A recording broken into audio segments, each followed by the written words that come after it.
मैं university culture का हिस्सा क्यों नहीं बनना चाहता। तसनीफ हैदर। अभी कुछ रोज़ गुजरे जब मेरे एक दोस्त ने सवाल पूछा कि तसनीफ, तुम इधर उधर की चीज़ें लिखते रहते हो, इससे ज़्यादा बेहतर था कि एमफिल लिख कर जमा कर देते। ये जो ख्वार फिरते हो, दोस्तों के कर्ज और यारों के एहसान तले ज़िंदगी गुजारते हो, ये कब तक मुमकिन है। आखिर ज़िंदगी कोई संजीदा आर्थिक साधन तो चाहती है। तुम्हें एक तरफ आराम से सर्दी की धूप में बैठकर किताबें पढ़नी है, अदबी दुनिया का बाजार गर्म रखना है, किताबें लिखनी है, शायरी करनी है और दूसरे बहुत से ऐसे काम तुम्हारे दिमाग में हैं जिनसे तुम जिंदगी को भी खूबसूरत बनाना चाहते हो। इस दोस्त की बात गलत न थी। कोई भी दोस्त इसी तरह सोच सकता है और उसे ढंग से सोचना भी चाहिए। कई बार मैं खुद भी इरादा बांधता हूँ कि जिस एमफिल में 20-25 पन्ने लिखने रह गए हों, उसे पूरा करके जमा कर देने में आखिर ऐसी कौन सी आफत है। संभव है कि मेरी ज़िंदगी कभी ऐसा ही कोई जादू दिखा दे कि मैं किसी यूनिवर्सिटी के उर्दू विभाग में टाई कोट पहने आपको बैठा हुआ दिख जाऊं। मगर यह जादू ऐसा काला जादू होगा जिसे मैं फ़िलहाल पसंद नहीं करता। वजह उसकी यह है कि मैंने पिछले 2-3 सालों में अपने अंदर एक ऐसा अजीब तरह का बदलाव देखा है कि उर्दू के उस्तादों में अपना शुमार कराने का जी नहीं चाहता। ऐसा भी नहीं कि सब ऐसे ही हैं। इन्हीं यूनिवर्सिटीज़ में कहीं आपको खालिद जावेद, कहीं तारिक छतारी और कहीं दूसरी ऐसी शख्सियात भी दिखाई देंगी जो इस पूरे धब्बेदार चांद में अब भी उजाले का सबब बनी हुई हैं। और मेरे इस जिक्र का मकसद किसी भी उर्दू के प्रोफेसर पर कीचड़ उछालना हरगिज़ नहीं।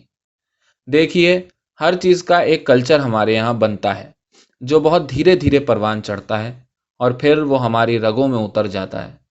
यूनिवर्सिटीज़ क्या करती हैं, वो क्या कर सकती हैं? वो बस तालीम के फैलाव का ऐलान कर सकती हैं। मगर तालीम क्या 10वीं कक्षा के बाद सिर्फ तालीम ही रह जाती है? मेरे ख़्याल में तो इससे पहले ही विकास की वो प्रक्रिया शुरू हो जाती है जिससे हमें सोचने समझने की क्षमता पैदा करने में मदद मिलती है। मगर यूनिवर्सिटी का ये कल्चर उस दौरान ख़त्म हो गया था जब हमारे उस वक्त के अहम आलोचकों ने ऐसे लोगों को यूनिवर्सिटी के दामन पर धब्बों की तरह फैलाना शुरू किया था जो खुद इस वैचारिक जद्दोजहद से बहुत दूर रहना चाहते थे, जिनका डाइजेस्टों, व्याकरण और आलोचना की गाढ़ी शब्दावली से तो गहरा रिश्ता था, मगर रचनात्मकता से वो कोसों दूर थे। मैं पूरे 2 साल के अरसे में दिल्ली यूनिवर्सिटी के उर्दू विभाग शायद 2 या 3 बार गया हूँ। वहाँ जाते ही मेरे अंदर एक अजीब व गरीब कैफियत पैदा हो जाती है। वहाँ के छात्र तो खैर क्या किसी अहम विषय पर बात करेंगे, बल्कि उस्ताद खुद अजीब सी ज़बानों में गुफ्तगू करते नज़र आते हैं। डिपार्टमेंट में सारी चीज़ें हैं, सब लोग अपनी कुर्सियों पर ठस्से से बैठे हैं, फिर भी जहालत की फैलाई हुई वो बेरौनकी ख़त्म ही होने में नहीं आती, जिसमें किसी नएपन का एहसास, किसी नई बात की चमक या किसी नई रचना पर बहस की रोशनी नज़र आती हो।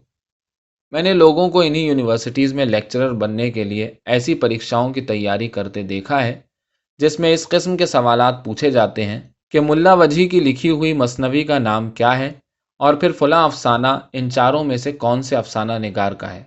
कोई मजाक ही मजाक है साहब। इससे तो दिमाग को ज़िंदगी मिलने से रही। अगर कोई आदमी ऐसे बेवकूफ़ाना और ऊट पटांग किस्म के 100 में से 80 सवालों के सही जवाब देकर लेक्चरर बनने का हकदार हो जाता है तो मुझे खड़े होकर आप अपने लिए ताली बजाने का मौका ज़रूर दीजिए। मैं सोचता था कि यूनिवर्सिटी जाऊंगा। मेरी अम्मी को शौक था, या शायद अब भी होगा, कि पास पड़ोस के रहने वाले उनके बेटे को प्रोफेसर साहब कहकर पुकारें। मगर मैं तो इस खुले दोगलेपन और एक आंख वाली मूर्खता पर हंसे बगैर नहीं रह सकता कि छात्र इंटरव्यू में आलोचनात्मक लेखों की 10 कॉपियां इसलिए छपवा कर ले जाते हैं क्योंकि उस किताब के 5-10 नंबर जुड़ते हैं। मालूम हुआ कि रचनात्मक किताब इंटरव्यू में कोई हैसियत नहीं रखती। प्रोफेसर, डीन, इंटरव्यूअर उसे बिल्कुल कचरे की मानिंद समझता है, यानी एक ऐसी चीज़ जिसके कोई नंबर नहीं। आप शायर हैं, होंगे, अफसाना निगार हैं, बला से, यानी रचना एक हाशिए पर पड़ी हुई या शायद उससे भी बाहर निकली हुई कोई चीज़ है। अगर कोई मासूम उम्मीदवार अपनी ऐसी किसी किताब को लेकर इंटरव्यू में पहुंच जाए तो उसे मजाक का निशाना बनाया जाएगा, और वाकई पूरी संजीदगी से उसका इस बात पर मजाक उड़ाया जा सकता है कि वो मात्र रचना के बलबूते पर कैसे इस गंभीर, भारी सांसें भरने वाली साहित्यिक और बोझल प्रोफेसराना दुनिया में कदम रखने की हिम्मत कर सका। नहीं साहब, रचना नहीं चलेगी। बस वही चलेंगी बरसों पुराने विषयों पर लिखी हुई गाढ़ी तहरीरें। غالب کی غزل اور اردو کی ترقی، اقبال کے کلام میں موجود ایتہاسک گھٹناؤں کی کھوج، منٹو کے افسانوں میں ساماجک حقیقت کی تلاش، فلاں فلاں فلاں۔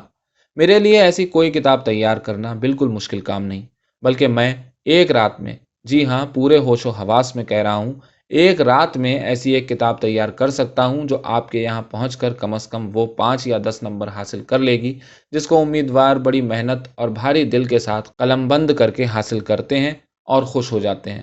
لیکن اس لمبی چوڑی بحث کا مطلب کیا ہوگا؟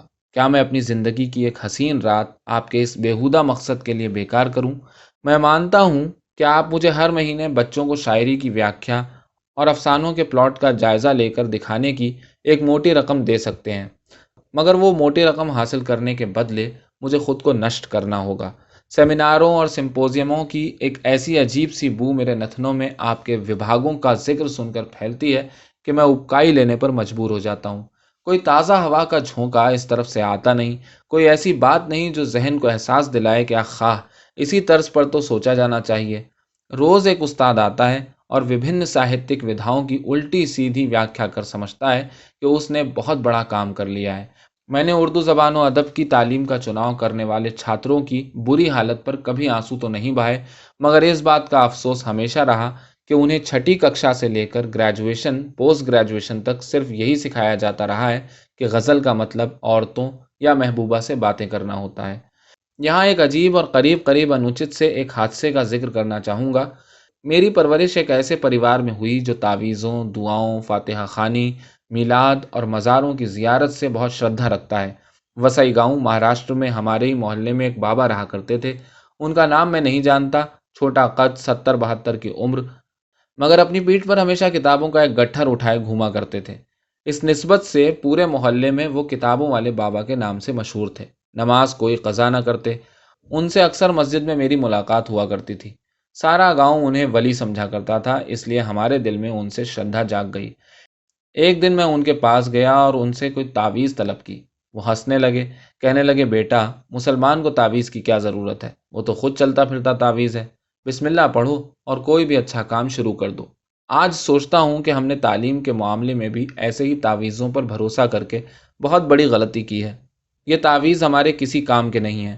ہمیں تو اب پھر سے بسم اللہ پڑھ کر اس میدان میں اترنے کی ضرورت ہے، اور اس سے پہلے اس حالت پر ہنسنے اور بات کرنے کی ضرورت ہے جس نے مجھ سے پہلے اور میری سمکالین پیڑھی کو ذہنی طور پر قلاش و کنگال بنا دیا ہے۔